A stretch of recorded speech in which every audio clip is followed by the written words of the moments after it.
নমস্কাৰ। আমি 5 দিনীয়া এটা প্ৰশিক্ষণ শিবিৰ আমাৰ ছাত্ৰ ছাত্ৰী আৰু কৃষকসকলৰ বাবে কৰি আছোঁ নেচাৰেল ফাৰ্মিঙৰ ওপৰত।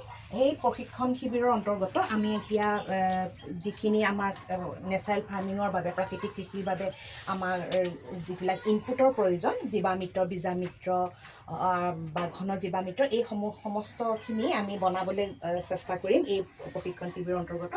বৰ্তমান আমি জীৱামিত্ৰৰ বাবে বস্তুখিনি যোগাৰ কৰি লৈছোঁ। যিখিনি সামগ্ৰী আমাক লাগে তাৰ বাবে আছে আমাৰ লগত আমাৰ অসমীয়া গৰু লখিমী গোবৰ, গুড়, বেচন, গছৰ তলৰ মাটি আৰু গোমূত্ৰ, এইখিনিৰে আমি এতিয়া জীৱামিত্ৰ বনাবৰ বাবে আগবাঢ়িছোঁ, যাতে আমাৰ ছাত্ৰ ছাত্ৰীসকলে আৰু আমাৰ কৃষক বন্ধুসকলে এই যিবিলাক ইনপুট আমাৰ প্ৰাকৃতিক কৃষিৰ বাবে প্ৰয়োজন সেইবিলাক কেনেদৰে বনাব লাগে তাৰ এটা প্ৰেক্টিকেলি কেনেকৈ বনাব লাগে সেই বিষয়ে তেওঁলোকে জ্ঞান লাভ কৰিব পাৰে। ধন্যবাদ।